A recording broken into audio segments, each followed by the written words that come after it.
They want to tackle maternal and infant mortality. Many of them dream with being able to build a financial protection scheme of different ways and with different phases. Currently, many of them are asking for our support on pandemic preparedness and in public health functions. And that's what we try to do. We bring the financing, but we bring it together with knowledge from all around the world, from best practices from other countries. We bring in analytical work, and we also bring partnerships and a convening and advocacy capacity, because we cannot do this alone. And all of that together, again, in a country-owned model, should help us take, again, the steps in this long journey into better health, especially for the poorest and more vulnerable. Was the pandemic one of these opportunities you're talking about? Did it build a desire for better health systems among the people of some countries? We know there are some countries that it didn't. I want to sound optimistic, but I also want to be realistic here, and I'm not naive.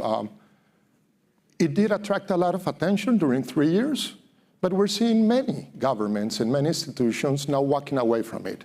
We're seeing the neglect cycle coming in many ways. And we need to resist. We need to be consistent and say, this was important before COVID, it was important throughout COVID, and it remains very important for our societies, building a more resilient health system. Hopefully we can do that together, by the way. How do you help the population of a country support the development of a proper health system? You mentioned it has to come from the ground up, it can't come from the top down. What are some of the methods you found that have worked? So my very personal take here, and by the way, I was Minister of Health and Social Protection of my country, and I saw it in reality happening, is that you need to respect communities, and you need to understand that our countries are not uniform, they're very heterogeneous. If you start by that, and the communities in a way lead their own local way, and you on top of that contribute with a long-term vision of what the construction should look like 20, 30, 40 years down the road. That's the most difficult part, by the way. And you look, and you're able to reach a political agreement around that, you can advance. National decisions are very important. Let's say it like that, Maggie. National decisions are very important. But health is local. Health is local. So we need to construct from the community and the local, let's say, choices and priorities. We need to construct from there up. And it's difficult, but it can be done. Let me give a very quick case. Costa Rica has always been mentioned as a clear country that for more than 4 decades has been able, building from the community health, building a strong primary health care network around the whole country, the whole geography, build a very well-performing health system. Pura vida. Se puede. So are there any examples from your recent travels? You said you've been visiting Africa lately. Are there some opportunities you've seen there? Look, I'm impressed with the efforts of all countries. Last week I was in Mali and in Burkina Faso. By the way, Burkina is facing the displacement of more than 10% of its population because of violence. And nonetheless, the government and the ministry are working intensively on maternal and infant health, and ensuring that in primary health care, the basic maternal and infant services are free of charge and do happen. And I think that's incredible. On another scale, I visited Indonesia, and it's impressive to see Indonesia doing a double hand exercise. On one side, shifting the whole, let's say, financial protection aspects with one of the most ambitious and strong health insurances. And on the other side, working on the healthcare delivery part as well to increase the quality of care from primary health care to diagnosis, to disease surveillance, and all the way up to hospitals. And that combination of health financing reforms with healthcare delivery reforms is also very powerful. Was Indonesia's government involved in helping that happen? Of course, they are leading the way, and they were also, by the way, I want to give them credit, fully behind with other countries of the pandemic fund construction that happened last year. To Does our current global system of having kind of a lot of NGOs handle these problems, has that damaged the efforts to have countries build their own health systems from within? So let me answer in a positive way. I think all efforts and all contributions are very much needed.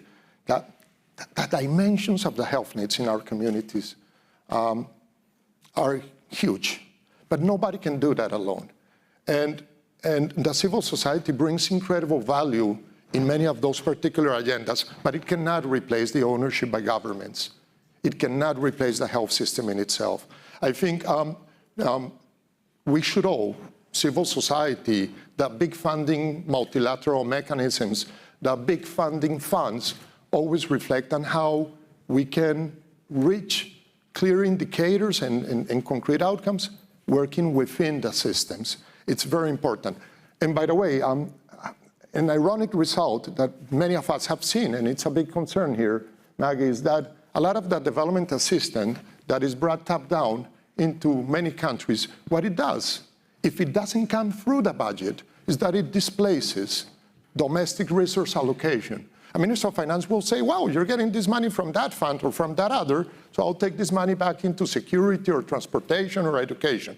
And we don't build future sustainability that way. It's an important effort, but again, it will not build sustainability. So I would insist we need to work through health systems with country-led and country-owned processes.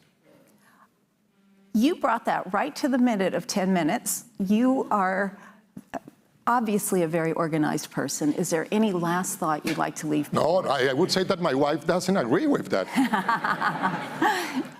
No, look, quickly, I think we're in great need. I like a lot what the incoming president of the bank, Ajay Banga, has been saying in his first week. A sense of urgency with what we all need to do together. A sense of urgency in this poly-crisis. And again, nobody can do it alone. Partnerships, collaboration, not competition. Let's come together around countries. Let's join forces in the best way around their priorities. And again, let's be consistent in the long term. Many of you will be leading these things. But if we again have that long-term vision and we work together around country ownership and leadership, I think we will continue to see progress. And again, with an intense equity lens. Intense equity lens. Thanks, Maggie. Dr. Juan Pablo Uribe, thank you so much. Thank you. You are good. And now, please welcome to the stage Foreign Policy, Pentagon, and National Security reporter Jack Detch for an interview with Dr. Raj Punjabi, Special Assistant to the President and Senior Director for Global Health Security and Biodefense for the White House National Security Council. Thank you so much, everyone, for being here at FP's Global Health Forum. Dr. Punjabi, obviously you've been introduced, but I'm curious, we're sort of in this era where we're working on global public health, and there's a competition with China going on, of course, that the president has talked about a lot in strategy documents. I'm curious how you sort of straddle those two objectives from where you sit, both this post-COVID cooperation that there is with China and also the geopolitical competition. Thanks, Jack. In the National Security Strategy, which was released in the fall of 2022, there is both a focus on strategic competition, and then there is a focus on having strategic collaboration on transnational challenges. One of those transnational challenges, like climate, is on ensuring a safer world, safe from infectious diseases and other biological threats. So there's a focus on actually ensuring we collaborate on this transnational challenge of global health security, ensuring the world's safer from the next pandemic, for instance. And one good example of where there's been that collaboration has been around the pandemic fund. And my friend Juan Pablo was just up here. The World Bank, working with the G20, launched last year, something that President Biden called for on day one of the administration, a pandemic fund to help low and middle income countries prepare for and respond to the next pandemic while strengthening their local health systems. And that was something China has also invested in, as well as the United States, along with a number of other partners. I'm curious about sort of the preparation for the next pandemic. We seem to be a little bit over the phase of vaccine diplomacy, as we were talking about backstage, but I'm curious about your thoughts of what's still to do in the field of vaccine diplomacy for the United States, and how you manage the supply chain competition, perhaps on the pharma angle with the Chinese, and also how the U.S. and China are both seem to be investing in infrastructure, in pandemic-related response infrastructure in the global South. How that's going so far? Well, first and foremost, our vaccine diplomacy was no strings attached. The U.S. has put forward donations of over almost 700 million vaccines now to 116 countries. There's more supply now than there was a couple of years ago when I was serving on the front lines in Boston. We have still requests coming in for those vaccines, and they're still free, and there's no strings attached. We've also provided, the United States has, of the some $34.5 billion of financing provided globally for COVID, the U.S. has provided about $17 billion or $16.5 billion in addition to those vaccines that we've provided. And then the other big focus for us is, of course, ensuring that we don't take our eye off the next variant and the next pandemic threat. And so the president, in the National Biodefense Strategy that was launched in fall of 2022, think of it as the nation's comprehensive plan to prevent, prepare for, and respond to the next pandemic and biological threat. The U.S. put forward a commitment to work with other countries, in fact, 50 of them by 2025, more than doubling the number we've already been working with, to invest in local health security. And that's investing in local public health workers, it's investing in labs, it's investing in the capability to deploy vaccines more quickly the next time. So I say all that in the context of your questions around China, because our leadership is consistent with our values. And that is focused on working with democracies, ensuring free societies, ensuring that public health is equitable, healthcare is equitable and accessible. And there's a commitment to do this over the long term. And I think you've seen that in numerous summits that the United States has held, most recently the Africa Leaders Summit in December, where there continues to be an inequity in access to vaccines. And so the United States has really worked closely not only to help those countries access vaccines, but hire vaccinators to reach rural, remote communities, to reach the highest risk. And we're starting to see some of the results from that. You know, globally, some 70% of adults have been vaccinated with a complete primary vaccination series. But we still got more work to do to make sure those who are elderly, 60 and above, are vaccinated, that they continue to get access to those vaccines, and that we continue to rebuild the primary healthcare systems that ultimately we depend on to do pandemic response. And we talked a little bit backstage about decentralizing manufacturing so countries can have some of this infrastructure on the ground. Could these countries be players, perhaps, in dealing with the next pandemic themselves? Absolutely. And this is something that, you know, at the Africa Leaders Summit, the Africa Union has brought forward. This is something that they've made a commitment to, that in the next 40 years that they plan to go from purchasing just 1% of the vaccines they use today in Africa to having much more of that purchased in Africa. And that's something the United States is very committed to work with others to help them achieve. There was work, of course, during the COVID, the emergency phase of COVID, to ensure that sites in South Africa were able to produce vaccines. Of course, it became more challenging for those vaccines then to have a market to be bought. So we've got to fix both the manufacturing, the production, but also ensure that we're buying more of these products from within low and middle income countries, not just when a pandemic, acute pandemic happens, but the everyday epidemics and pandemics we're dealing with, HIV and AIDS, and malaria. You heard from my friend, Dr. David Walton earlier. Both he and Dr. John Kengasong, Ambassador Kengasong, the head of PEPFAR, have been working on initiatives to ensure that more procurement of not only vaccines, but tests and treatments in those cases is happening locally. That can help set up the kind of ecosystem we need locally that can then be scaled and surged during a response. And we've seen how important it was, the investments we'd all made together in India, which became such an important part of ensuring that other countries had access to vaccines, because they're produced, so much of it was produced there. Talk to me a little bit about, now that we're sort of through, of course, the worst of COVID, what you think the next pandemic looks like. And you've talked a little bit about some of the strategy documents the administration has released, the National Biodefense Strategy, of course. What does the playbook look like for the Biden administration right now? So think of the National Biodefense Strategy and plan as something Congress mandated, the administration has put forward, and as the nation and contribution to helping end the pandemic threat as we know it. And what does that mean? That means we've got to be faster in detecting these epidemics and pandemics.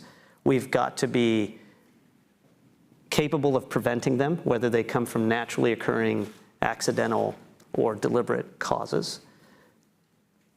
We've got to be more prepared in rapidly responding with vaccines, tests, treatments, PPE. And then we've also got to be much more coordinated in the way we respond.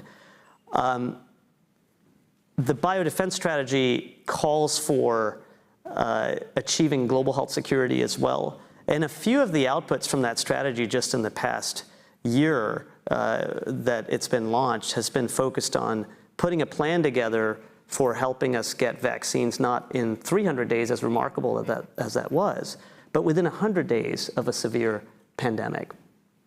Ensuring that those vaccines then are available not just here in the United States at scale, but that we work with other partners around the world to ensure that they're available in about 200 days or less to any at-risk person in the world that wants to take a vaccine. We've also been working on the response side to be much more effective and efficient in the way we respond. So when we have an outbreak that could become a pandemic, we're much more forceful, coordinated, working with the local governments to respond. A good example of that was in the fall when we've had about 4 viral hemorrhagic fever outbreaks, Marburg, 3 of outbreaks, 2 of them just ended in Tanzania and Equatorial Guinea. There's also the cousin of Marburg, Ebola, which is more well known. We had an outbreak of a different strain of Ebola than we typically do in Uganda in September, October of last year. That outbreak was brought to an end in part because of the local health workers there, but because of the coordinated response of the US and others, brought to 0 cases within less than 100 days after it was thought that that may spin out of control because it doesn't have, that particular strain of Ebola doesn't have an approved vaccine or therapeutic. So that kind of response, efficiently, effectively, is the kind of thing we need. And as I look at future pandemics, we've got work to do on the ones that we're dealing with today, HIV, malaria, tuberculosis. We've also got to be prepared for the next respiratory transmissible pandemic, whether it's a coronavirus or, of course, these viral hemorrhagic fevers, which have less pandemic potential but can spin out of control and cause massive regional epidemics. You talked a little bit about the state of the vaccine industrial complex, for lack of a better word, I guess. We're in a situation now, of course, where there's more supply of COVID vaccines than demand. And when you talk about, I guess, the 100-day to 200-day push to produce a vaccine for the next pandemic, do you assess that the U.S. is ready to do that, that it could take the moonshot? If Congress can meet us in terms of appropriating more finances, funding to be able to put the investments we need, then we can get there. It'll take several years, as we shared when the biodefense strategy was announced. But is it scientifically and technologically possible to do it? It is. That is possible, but we do need the resources to get there. So are we ready to be able to do that today? No. Do we have a plan to get there in the coming years with the right resources? Yes. So the budget talks and fights with Congress are the speed limit here. Right. I mean, there's in 2022, there were, according to our Office of Management and Budget, there was about some $10 billion a year spent against this biodefense strategy. Congress enacted more funding in FY23 as part of the annual appropriations, and there's more that's been requested in the FY24. So that is in fact a enabler or limiter of what we can do and when we can get it done. But that is, look, my argument to anyone working on this, of course, as a doctor, there's a moral argument. Lives are incalculably valuable. Anything we can do to protect anyone here and around the world is going to be good for them and the safety of the world. But there's also an economic argument to be made. There's an analysis done last year out of Imperial College that showed, and 20 finance ministers, cited this when the pandemic fund was launched. For every dollar invested in pandemic preparedness, just looking at U.S. numbers alone, if there was a COVID-like pandemic again, some say that risk is as high as 50% in the next 25 years. Some modelers say that. But if it would, for every dollar invested in pandemic preparedness, we can save $1,100 in averted GDP loss just in the United States alone. And that's not a theory. I mean, we just have experienced the trillions of dollars of loss here and around the world. So it's worth doing this because it actually has a high return on investment. And if the resources aren't allocated, is there a risk of ending up back in a March 2020 situation where there's not the PPE, there's not a path to a vaccine potentially? I think we're better prepared than we were prior to this pandemic, the COVID-19 pandemic. That's for sure. And you can see multiple signs of that. One of the things we've done, in addition to investing in products and trying to be faster in scaling up vaccines or tests or treatments and PPE, is to invest in people. The United States put out in the American Rescue Plan, with the support of Congress, some $3.2 billion over the next 5 years to 107 jurisdictions in all 50 states to invest in the local heroes at the local public health departments, epidemiologists, data scientists, community health workers. So we're better prepared than we were, to answer your question about March 2020. But we've got more work to do to get ready for the next pandemic. We're starting to run a little bit short on time, but quickly, if you can summarize, Dr. Panjabi, you've been at the crosshairs of two of the biggest pandemics, of the past several decades, of course, malaria and COVID-19. I'm curious what you see from your work at the WHO and in the Biden administration, some of the key lessons learned there. I think of it as the 3 E's. We've got to be more efficient. We've got to be more rapid in, say, detecting these epidemics and pandemics. Investments in technologies like wastewater surveillance are going to be as important as investing in community health workers in parts of rural Africa or in the United States, where they can detect these events early, counter misinformation, disinformation. The second thing we've got to do is to be more effective. We've got to be more focused not just on stopping transmission, but preventing morbidity and mortality, that is suffering and death. And that's whether it's a viral hemorrhagic fever outbreak like the one in Uganda with Ebola, or it's COVID-19. And the third thing we've got to do is we've got to be a lot more equitable. And I think that work has to be done every day. And it's got to be closing the gap between rich and poor, between powerful nations and those that have less resources, between black and white and brown, between rural and urban. And so I think if we can focus on efficiency, effectiveness, and equity, we've got a roadmap to be able to change the pandemic threat as we know it. We're going to have to leave it there. Appreciate it, Dr. Raj Panjabi. Thank you.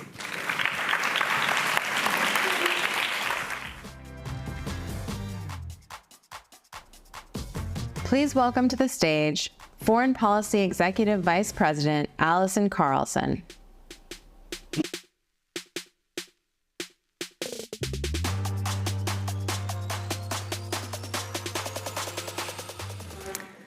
Hello again. Thanks to all of you for spending some of your time with us today. We are at a close, and I just really like to express my gratitude for all of the leaders, change makers who are here on our stage today, and for all of you for joining us. Being in this room, it's half of your day you've dedicated to this, so appreciate you being here. And to all of those who have joined us online from around the world, we're grateful for all of you as well.